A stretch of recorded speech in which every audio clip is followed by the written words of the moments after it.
ಗರ್ದಿಗಮತ್ ವೀಕ್ಷಕರಿಗೆ ನಮಸ್ಕಾರಗಳ್ರಿ. ಇದೇ ಏಪ್ರಿಲ್ 9 ತಾರೀಕಿಗೆ ಕರ್ನಾಟಕ ವಿಧಾನಸಭೆ ಎರಡು ಉಪಚುನಾವಣೆ ಬಾಗಲಕೋಟೆ ಮತ್ತು ದಾವಣಗೆರೆ ದಕ್ಷಿಣ ಅಲ್ಲಿ ಇದ್ದಂತ HI ಮೇಟಿ ಅವರ ತಿರ್ಕೊಂಡಿರು. ಕಾಂಗ್ರೆಸ್ನ ಶಾಸಕರು ದಾವಣಗೆರೆ ಶಾಮನೂರು ಶಿವಶಂಕರಪ್ಪ ತಿರ್ಕೊಂಡ್ರಿಂದ 9ನೇ ತಾರೀಕು ಚುನಾವಣೆಯ ಒಂದು ಕಾವ ರಂಗೇರೈತಿ. ಎರಡೂ ಕ್ಷೇತ್ರದೊಳಗ ಕಾಂಗ್ರೆಸ್ ಸರ್ಕಾರದ ಮುಖ್ಯಮಂತ್ರಿ ಹಿಡ್ಕೊಂಡ್ ಮಂತ್ರಿ ಮಂಡಳ ಹಿಡ್ಕೊಂಡ ಇಡೀ ಒಂದು ಈ ಸರ್ಕಾರ ಎರಡೂ ಕ್ಷೇತ್ರದಾಗ ಕೆಲಸ ಮಾಡತೈತಿ. ಯಾಕಂದ್ರೆ ನೋಡ್ರಿ, ನೀವು ಎಲ್ಲಿ ಬೇಕಲ್ಲಿ ಆಶ್ವಾಸನೆಗಳು ಇಮಿಡಿಯೇಟ್ ಕೆಲಸಕ್ಕ ದುಡ್ಡುಗಳು ಅಲ್ಲೇ ಸ್ಯಾಂಕ್ಷನ್ ಆಗತ್ತಾವ. ನೋಡ್ತಿರ್ತಾರ ನೀವೆಲ್ಲ ಟಿವಿ ಸೋಷಿಯಲ್ ಮೀಡಿಯಾದಾಗ ಹರಿದಾಡ್ತಿರ್ತಾವ.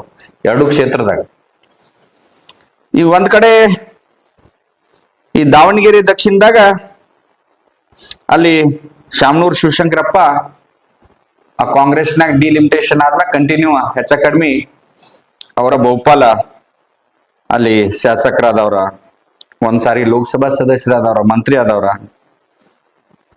ಈಗ ಅಲ್ಲಿ ಶಾಮನೂರ್ ಅವ್ರ ಸೊಸೆ ಪ್ರಭಾ ಮಲ್ಲಿಕಾರ್ಜುನ್ ಅವರ ಅಲ್ಲಿ ಸಂಸದೆಯಾಗಿದ್ದಾರ. ಇವತ್ತ ಅವರ ಶಾಮನೂರ್ ಅವರ ಮಗ ಮಲ್ಲಿಕಾರ್ಜುನ್ ಅವರ ಇವತ್ತಲ್ಲಿ ಮಂತ್ರಿ ಅದಾರ. ಒಟ್ಟಾರೆ ಅಲ್ಲಿ ಅವರ ಸಮರ್ಥ ಶಾಮನೂರ್ ಅವ್ರಿಗೆ ಟಿಕೆಟ್ ತಗೊಂಡಾರ. ಅಲ್ಲಿ ಮುಸ್ಲಿಂ ಸಮುದಾಯ ಬಾಳ ಒಟ್ಟಾರೆ ಇನ್ನು ಬೂದಿ ಮುಚ್ಚಿದ ಕೆಂಡದಂಗ ಐತೆ. ಆದ್ರ ಅಲ್ಲಿ ಸಾದಿಕ್ ಪೈಲ್ವಾನ ಅಲ್ಲಿ ನಾ ಏನ್ ಕಾಂಟೆಸ್ಟ್ ಮಾಡ್ತೇನೆ ಅಂದ್ರ ಆದ್ರೂ ಬ್ಯಾಲೆಟ್ ಪೇಪರ್ದಾಗ ಉಳಿದಾರ. ಒಟ್ಟಾರೆ ಅಲ್ಲಿ ಮುಸ್ಲಿಂ ಸಮಾಜ ಡಿಸೈಡಿಂಗ್ ವೋಟರ್ ಅವರ. ಅಲ್ಲಿ ಈಗ ಬಿಜೆಪಿಯಿಂದ ಶ್ರೀನಿವಾಸ್ ದಾಸ್ ಕರಿಯಪ್ಪ ಅಲ್ಲಿ ಪಕ್ಷದ ಕಾರ್ಯಕರ್ತ ಅಂತೇಳಿ ಒಂದ್ ಕಡೆ ಅವ್ರಿಗೆ ದಾಸ್ ಕರಿಯಪ್ಪ ಅವ್ರಿಗೆ ಬಿಜೆಪಿ ಟಿಕೆಟ್ ಕೊಟ್ಟೈತಿ. ಆದ್ರ ನಮ್ ರಾಜ್ಯದಾಗ ಕೆಲವೊಂದ ಕುಟುಂಬಗಳು ಹೆಂಗದಾವಂದ್ರ ವಿರೋಧ ಪಕ್ಷದ ಟಿಕೆಟ್ ಸದ್ಯಕ್ಕೆ ಕೊಡ್ಸುವಂತ ತಾಕತ್ ಒಂದ್ ಹೊಂದಾಣಿಕೆ ಆಯಾ ಪಕ್ಷದ ಗೋಡ್ಗೆ ಐತಂತೂ ಜನ ಮಾತಾಡ್ತಾರ. ಒಟ್ಟಾರೆ ಈಗ ನೋಡಿದ್ರ ಈ ಒಟ್ಟಾರೆ ರಾಜಕಾರಣ ನಾಯಕರು, ರಾಜಕೀಯ ನಾಯಕರು ಮಾತಾಡೋದು ನೋಡಿದ್ರ ಕಾರ್ಯಕರ್ತರು ಯಾರು ಸಮರ್ಥರಿಲ್ಲ. ಕಾರ್ಯಕರ್ತರ ಈ ಚುನಾವಣೆ ನಡೆಸುವ ಒಂದು ಬ್ಯಾರೆನೇ ಇರ್ತೈತಿ. ಕಾರ್ಯಕರ್ತರು ಅದನ್ನ ನಿಭಾಯಿಸಕ್ ಆಗುದಿಲ್ಲ. ಕಾರ್ಯಕರ್ತರಿಗೆ ನಾವು ಟಿಕೆಟ್ ಕೊಟ್ರೆ ಗೆದ್ದು ಬರುದಿಲ್ಲ ಅಂತ ಸಾರ್ವಜನಿಕವಾಗಿ ನಮ್ಮ ರಾಜ್ಯದ ಮಹಾನ್ ನಾಯಕರು ಹೇಳುತ್ನಾಗ ಜನಸಾಮಾನ್ಯರ ಪರಿಸ್ಥಿತಿ ಏನಿನ್ನ.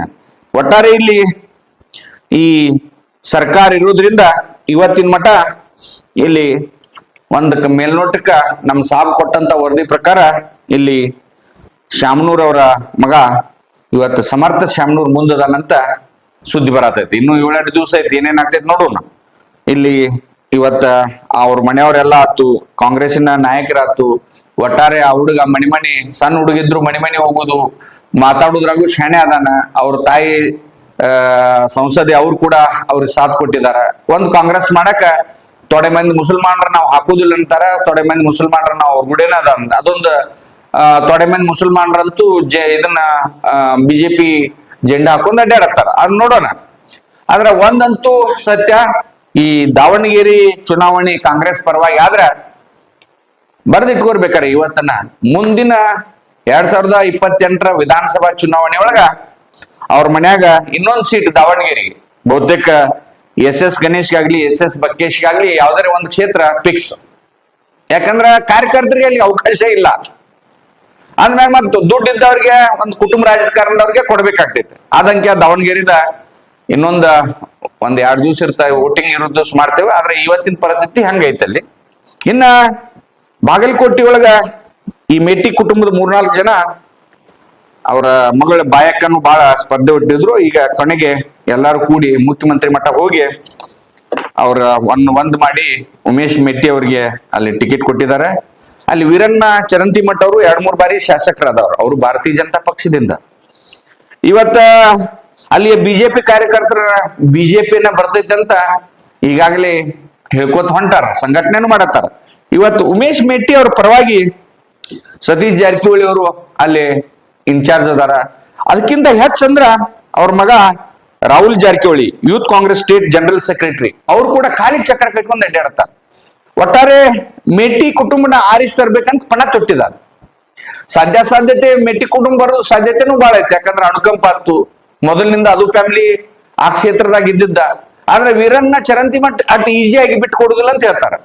ಆದ್ರೆ ರಾಜ್ಯ ಸರ್ಕಾರಕ್ಕೆ ಈ ಮಹತ್ವಾಕಾಂಕ್ಷಿ ಅಂದ್ರೆ ಇದನ್ನ ಗೆದ್ದತ್ತಿರ್ಬೇಕನ್ನೋ ಒಂದು ಹಠ, ಯಾವ ರೀತಿ ಏನ್ ಮಾಡ್ತಾರೆ ಹೇಳಕ್ ಬರುದಿಲ್ಲ ಕಡಿ ದಿವ್ಸ ಮಠ. ಆ ಒಂದು ಇದನ್ನ ನೋಡಿದ್ರ ಇವತ್ತ ರಾಹುಲ್ ಜಾರಕಿಹೊಳಿ ಅವ್ರ ಅಲ್ಲಿ ಅಡ್ಡಾಡೋದು ನೋಡಿದ್ರ ಅದ್ ರಿಸಲ್ಟ್ ಬೈ ಚಾನ್ಸ್ ಅಲ್ಲಿ ಮೆಟ್ಟಿ ಅವ್ರು ಬಂದ್ರಂದ್ರ ರಾಹುಲ್ ಜಾರಕಿಹೊಳಿ ಅವ್ರಿಗೆ ಬೆಳಗಾವಿ ಜಿಲ್ಲಾದಾಗ ಒಂದು ಕಾಂಗ್ರೆಸ್ ಟಿಕೆಟ್ ಫಿಕ್ಸ್ ಆಗ್ತೈತಿ. ಯಾವ ಕ್ಷೇತ್ರಕ್ಕೆ ಆಗ್ತೈತಿ ಗೊತ್ತಿಲ್ಲ. ಬೈ ಚಾನ್ಸ್ ಇಲ್ಲ ಅಂದ್ರೆ ಇನ್ನೂ ಒಂದು ಡಿಲಿಮಿಟೇಷನ್ ಆತಂದ್ರ ಅಲ್ಲಿ ಬಾಗಲಕೋಟೆ ಜಿಲ್ಲಾದಾಗ ಒಂದು ಎಷ್ಟೇ ಆಗ್ತೈತೆ. ಅದಕ್ಕ ರಾಹುಲ್ ಜಾರಕಿಹೊಳಿ ಅವ್ರಿಗೆ ಮುಂದಿನ ಚುನಾವಣೆ ಇವತ್ತನ್ನ ನಾವ ಆ ಒಂದು ಮುಂದಿನ ಒಂದು ಏನ್ ಆಗಬಹುದು ಅನ್ನೋದು ಏನ್ ಹೇಳ್ತಲ್ಲ, ರಾಹುಲ್ ಜಾರಕಿಹೊಳಿ ಅವ್ರಿಗೆ ಒಂದು ಟಿಕೆಟ್ ಮಾತ್ರ ಕಾಂಗ್ರೆಸ್ನಿಂದ ಫಿಕ್ಸ್ ಆಗ್ತೈತಿ. ಇಲ್ಲಿ ಈ ಶಾಮನೂರ್ ಕುಟುಂಬಕ್ಕೂ ಟಿಕೆಟ್ ಫಿಕ್ಸ್ ಆಗ್ತೈತಿ ಕಾಂಗ್ರೆಸ್ ಬಂತಂದ್ರ. ಬೈ ಚಾನ್ಸ್ ಬಿಜೆಪಿ ಬಂತಂದ್ರ ಇವತ್ತ ವಿಜಯೇಂದ್ರ ಅವರ ತಾಕತ್ ಹೆಚ್ಚಾಗ್ತೈತಿ, ಭಾವಿ ಮುಖ್ಯಮಂತ್ರಿ ಅಂತ ಘೋಷಣೆ ಆಗ್ತೈತಿ, ಮುಂದೆ ನಮ್ದ ಸರ್ಕಾರ ಬರ್ತೈತಿ ಅಂತೇಳಿ ಬಿಜೆಪಿಗರ ಖುಷಿ ಪಡ್ತಾರ. ಆದ್ರ ಪ್ರಬುದ್ಧ ಮತದಾರ ಅಂದ್ರೆ 2023ರಾಗಿನ ಚುನಾವಣೆಗಿಂತ ಮತದಾರ ಬಹಳ ಚೆನ್ನಾರದ. ಯಾಕಂದ್ರೆ 2023ರಾಗ ಏನ್ ತಪ್ಪು ಮಾಡಿದೇವಲ್ಲ ಅನ್ನೋದು ಜನರಿಗೆ ಗೊತ್ತೈತೆ. ಆದ್ರೆ ಕಾಂಗ್ರೆಸ್ ಇನ್ನೊಂದು ಪ್ಲಸ್ ಏನೈತೆ ಅಂದ್ರೆ ಗ್ಯಾರಂಟಿ ಯೋಜನೆ ಐತೆ. ಆ ಗ್ಯಾರಂಟಿ ಯೋಜನೆದವ್ರೆಲ್ಲ ಓಟ್ಗಳು ಹಾಕಿರಂದ್ರ 90% ಹಾಕಿದ್ರೆ ಒಂದು 10% ಗಂಡು ಮಕ್ಳು ಹಾಕಿರನ್ನು ಕಾಂಗ್ರೆಸ್ ಸೀಟ್ ಬರ್ತಾವ ಅಂತ ಒಂದು ಕ್ಯಾಲ್ಕುಲೇಷನ್ ಚರ್ಚೆ ನಡೆದೈತಿ. ಆದ್ರ ಒಟ್ಟಾರೆ ಈ ಜನಸಾಮಾನ್ಯರ ಮತದಾರ ಏನ್ ನಿರ್ಣಯ ಕೊಡ್ತಾರೋ ಕಾದು ನೋಡೋಣ. ಆದ್ರ ನಮ್ಮ ಭವಿಷ್ಯವಾಣಿ ಮಾತ್ರ ಯಾವಾಗೂ ಸುಳ್ಳಾಗೋದಿಲ್ಲ. ಆದ್ರ ಒಟ್ಟಾರೆ ಈ ಕಾರ್ಯಕರ್ತರು ಎರಡೂ ಪಕ್ಷದಾಗ ಕಾರ್ಯಕರ್ತರಾಗೆ ಉಳಿಬೇಕು.